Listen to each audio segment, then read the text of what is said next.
Bonjour à tous. Pour cette deuxième vidéo autour de Noël, je prépare avec vous mon bullet journal du mois de décembre qui portera une fois encore sur le thème de cette fête de fin d'année si spéciale. Ce mois-ci, je ferai la mise en couleur de mon carnet au fur et à mesure de la création des différentes pages. Pour la couverture, je travaille exceptionnellement sur une double page pour avoir toute la place nécessaire pour le dessin que j'ai en tête. Celui-ci représente un cerf pour lequel j'ai pris modèle sur un dessin trouvé sur Pinterest. J'ai regroupé toutes mes inspirations et tous mes modèles de ce mois en un tableau dont je vous mets le lien en barre d'infos. Pour mon dessin, j'utilise mon stylo micron en pointe 01. Je ne fais pas un trait continu pour les contours de celui-ci, mais je viens procéder par petits traits successifs pour donner la sensation du pelage de l'animal. Pour ces bois, j'avais envie de quelque chose d'assez symétrique. Pour cela, au moment de réaliser mon brouillon, j'ai dessiné le bois de droite et je l'ai décalqué à gauche à l'aide de mon Lightpad.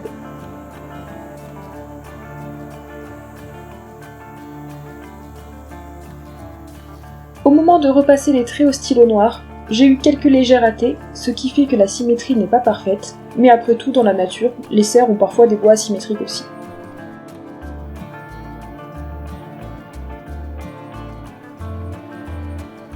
Entre les deux bois, je trace une guirlande lumineuse avec 8 ampoules qui me serviront de support pour écrire le nom du mois.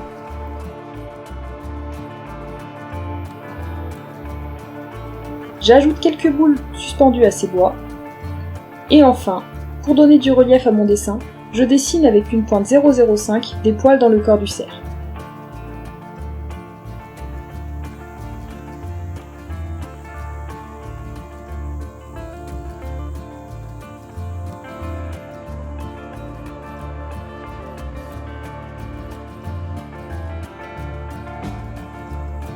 Ensuite, je noircis les yeux en pensant à laisser un point blanc à l'intérieur pour donner de la lumière dans le regard de mon cerf.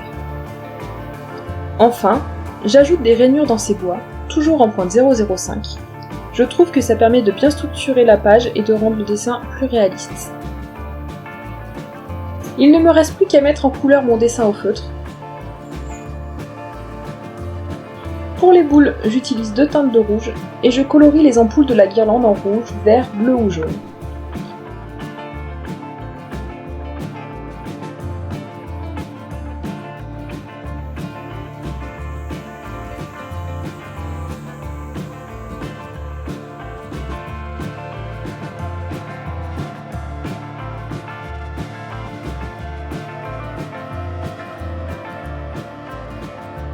Ensuite, j'écris chaque lettre du mot décembre dans une ampoule au stylo. Et quand le feutre est bien sec, je dessine dans les boules au stylo gel blanc des étoiles, des flocons, des spirales, etc. J'ai en revanche choisi de ne pas mettre en couleur le cerf car j'avais peur que le feutre masque certains détails du dessin et ne le gâche un peu. Ma double page suivante me permet de m'organiser sur tout le mois sur le plan personnel et pour mes réseaux sociaux. On voit que j'ai masqué certaines zones avec du papier car je veux utiliser mes craies Toga pour faire un ciel de nuit derrière mes cadres. Les caches en papier vont éviter de mettre de la couleur sur mes tableaux. Je mets aussi derrière chaque page une feuille de brouillon pour éviter de mettre de la couleur sur les pages précédentes et suivantes. Pour réaliser mon ciel, je mets du bleu foncé à l'aide d'un pinceau mousse assez gros sur l'ensemble de ma double page, à l'exception de la zone en bas où je vais dessiner un relief. Ensuite, je vais ajouter avec un pinceau plus fin des zones de noir et de gris que j'estompe au mieux. Ceci me permet de nuancer le ciel. Une fois que le ciel est terminé, je retire le papier rond qui marque l'emplacement de la pleine lune que je souhaite ajouter dans le ciel. J'efface à l'aide d'une gomme le bleu qui a pu passer un peu en dessous du cache.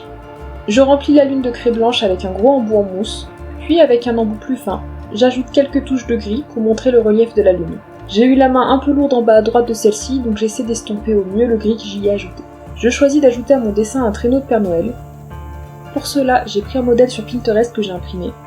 Je le place sur mon Lightpad et je glisse le tout sous ma page. J'allume mon Lightpad avec l'intensité lumineuse la plus forte, ce qui me permet de voir le dessin par transparence. Je n'ai plus qu'à dessiner les contours de la silhouette avec un crayon à papier, puis à la repasser et à la colorier au stylo noir.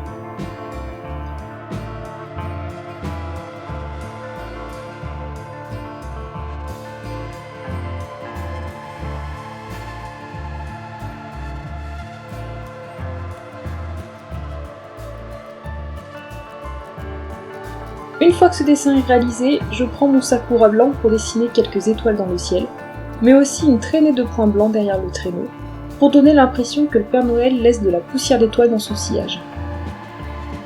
Pour finir, je dessine les collines sur le bas de la page, dans lesquelles se trouve une maisonnette.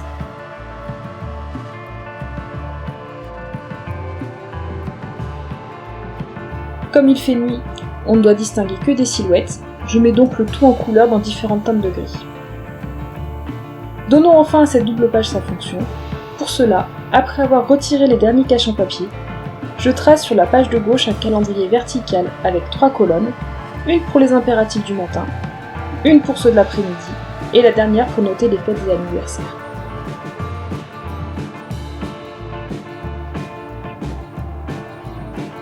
Sur celle de droite, je trace un nouveau tableau avec encore un calendrier vertical, avec cette fois 4 colonnes, pour programmer mes publications pour mes différents réseaux, à savoir le blog, YouTube et mes 2 comptes Instagram. Vous trouverez tous les liens de ceux-ci en barre d'informations. Pour la double page suivante, je veux mettre une to-do list à gauche et des trackers d'habitude à droite. La to-do list est représentée par 2 parchemins, un pour le personnel, l'autre pour le blog avec de la place en dessous pour venir y dessiner.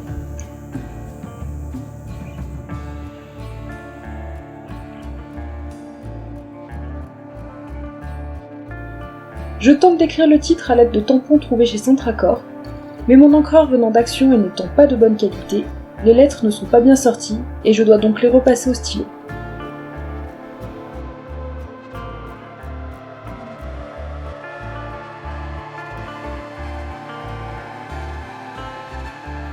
Je comptais écrire de la même façon dans les parchemins, mais j'ai laissé tomber cette idée et j'écris directement perso et blog au stylo. Avant de dessiner, je mets du masking tape au centre de ma double page pour laisser une bande blanche, et ainsi avoir une vraie démarcation entre mes 2 collections. C'est quelque chose que je n'avais pas fait en novembre, et à terme, ça m'avait un peu gêné de ne pas avoir une réelle séparation visuelle entre ces 2 pages. Je dessine ensuite un Père Noël assis à son bureau, en train de lire ce qu'on imagine être la lettre d'un enfant. J'utilise pour cela mon stylo en pointe 0,1 pour avoir un tracé relativement fin.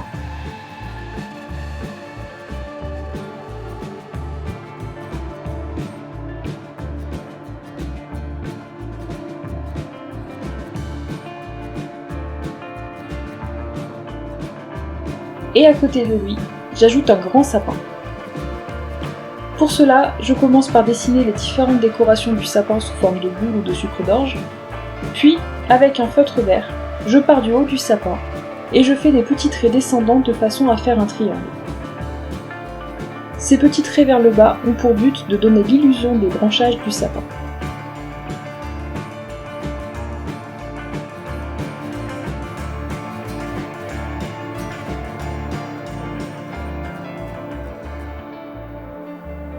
Ensuite, je colorie en rouge le Père Noël et les décorations. Ma caméra a décidé de couper pendant cette partie du coloriage. On ne voit donc pas que j'ai rajouté des points blancs et dorés dans le sapin pour représenter différentes guirlandes. J'ai rallumé ma caméra au moment où, avec un marqueur argenté, je venais faire la même chose.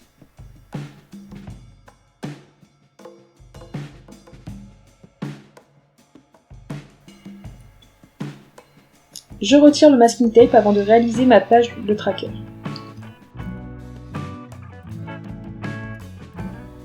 Pour ces trackers, afin de gagner du temps, je ne trace que les contours de mon calendrier pour chaque habitude que je souhaite suivre. Ce mois-ci, je viens une nouvelle fois suivre les facteurs pouvant déclencher mes migraines, le manque d'eau et le sommeil, ainsi que mon cycle. D'ailleurs, si vous arrivez à suivre correctement votre consommation d'eau, donnez-moi vos astuces en commentaire, car j'ai beaucoup de mal à évaluer la quantité d'eau que je bois chaque jour. Je vais également suivre ce mois-ci ma pratique sportive. Je ne suis pas sûre de maintenir cette page en janvier, je lui donne encore une chance en décembre. En effet, j'ai parfois du mal à noter quotidiennement mes habitudes.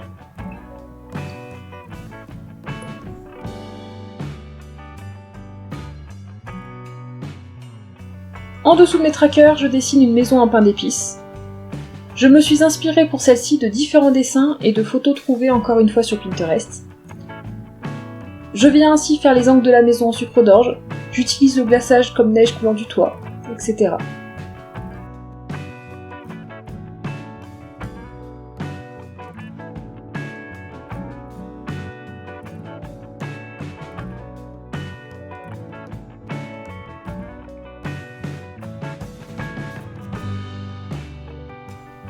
Et tout autour de cette maison, j'ajoute des sapins, eux aussi en pain d'épices. Au moment de les faire, je fais attention à laisser un peu d'espace sur la gauche de la page pour avoir ma démarcation blanche entre deux collections. Mais finalement, je ne la trouve pas assez prononcée et je viendrai plus tard y mettre du masking tape doré. Je passe à la mise en couleur avec du rouge au niveau des sucres d'orge.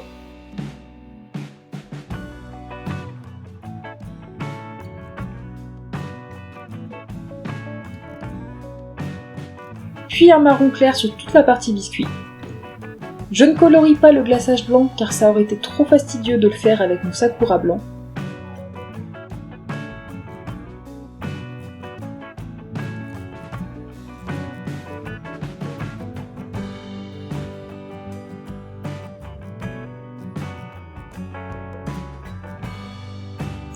Par contre, une fois que le marron clair est sec, je prends ce stylo pour y dessiner quelques détails, que ce soit sur la maison ou sur les sapins, sur lesquels je dessine différentes formes pour les décorer comme on le fait parfois sur les sablés de Noël.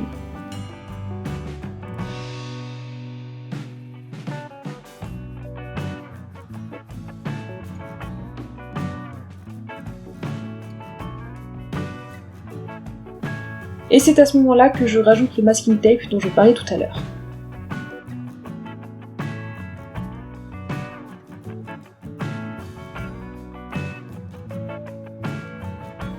Je passe ensuite à ma double page de gestion de mon budget.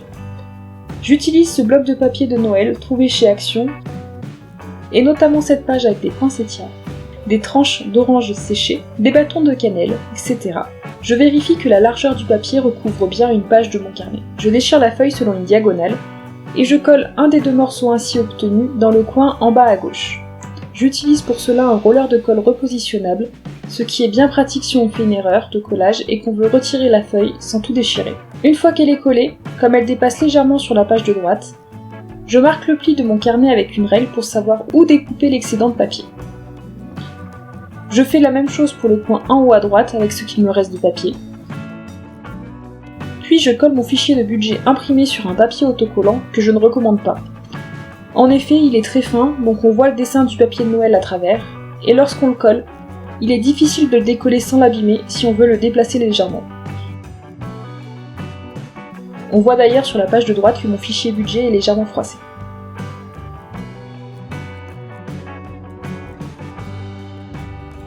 Hors caméra, je découpe tout le papier qui dépasse du carnet lorsqu'on le ferme afin d'obtenir le résultat que vous avez en image. La double page suivante me permet de noter tout un tas d'idées de repas à réaliser avec les fruits et légumes du mois. Pour cela, je colle cette affiche du site de la Cormerie sur ma page de droite. Et à gauche, je délimite à l'aide de masking tape une bande sur toute la hauteur de la page. Dans cette page, je dessine différents personnages de Noël avec un côté un peu cartoon.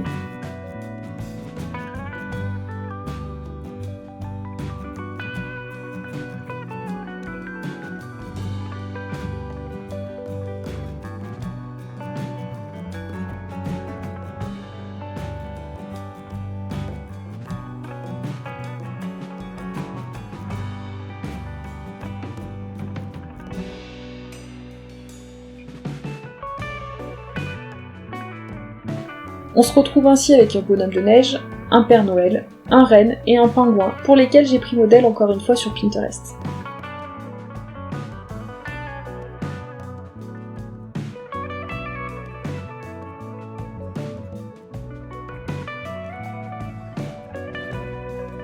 Après avoir mis mes dessins en couleur au feutre, je choisis de colorier le fond de la bande avec un tombeau gris très clair sur lequel je viens ensuite dessiner différents flocons au stylo blanc.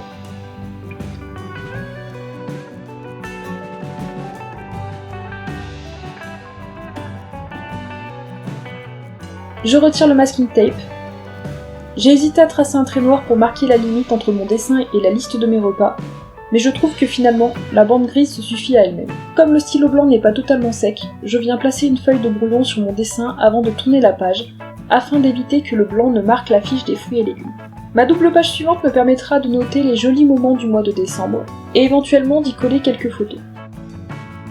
Au centre de celle-ci, je dessine une boule à neige. Pour cela, je dessine au compas un cercle.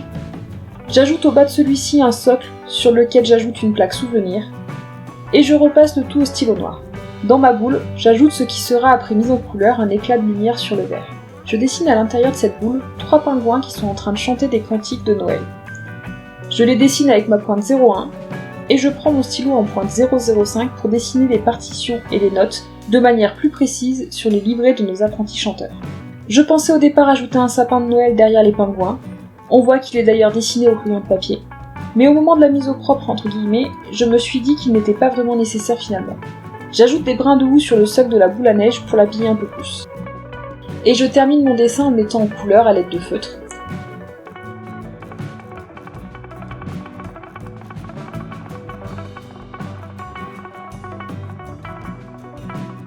Je prends mon tombeau gris le plus clair pour peindre le vert, et cela même sur les pingouins qui sont derrière le vert. Et enfin, j'utilise mon stylo gel blanc pour l'éclat de lumière sur la boule en vert. Il ne me reste plus qu'à réaliser mon premier weekly du mois, un weekly sur 6 jours puisque j'ai rattaché le lundi 30 à la dernière semaine de novembre. Je vous invite d'ailleurs à me rejoindre sur Instagram pour découvrir celle-ci. Je consacre des cases plus importantes pour les jours où je travaille moins ou pas du tout, à savoir les mercredis, samedis et dimanches, car je n'ai pas le temps de faire beaucoup d'autres choses en dehors du travail pendant les autres jours de la semaine. Je rajoute une case to-do list, une case notes, et une case pour noter les choses importantes pour le blog, comme l'article ou la vidéo à publier cette semaine, celui ou celle à préparer pour la semaine suivante, etc. Et je garde aussi une case pour mon illustration de la semaine. Je réutilise les chutes de papier que j'ai obtenues en préparant ma page de budget.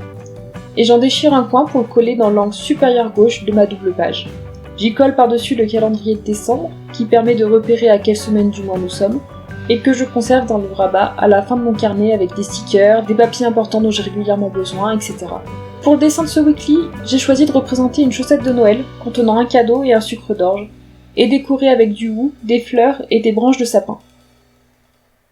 Au moment de repasser mon dessin au stylo en pointe 01, je ne reproduis pas les branches de sapin, je viendrai les réaliser directement au feutre vert. Je prends mon stylo en pointe 005 pour tracer les nervures des pétales de fleurs pour donner un certain relief au dessin.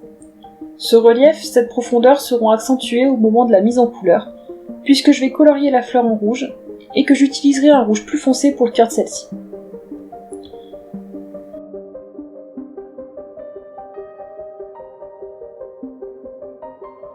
J'ai choisi de rester dans des couleurs rouges et vertes essentiellement, qui sont pour moi les couleurs traditionnelles de Noël. J'utilise simplement un peu de jaune pour que le cadeau soit un peu plus visible et ne se fonde pas trop dans la masse.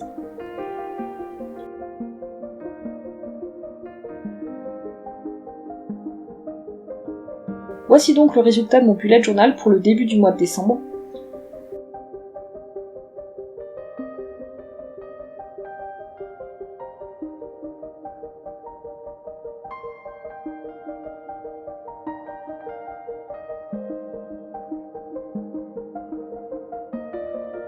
Pour découvrir les autres weekly, ça se passera sur Instagram tout au long du mois.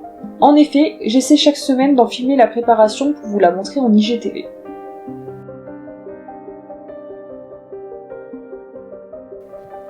N'hésitez pas à me dire en commentaire ce que vous avez pensé de mon carnet et de cette vidéo, et à vous abonner si elle vous a plu.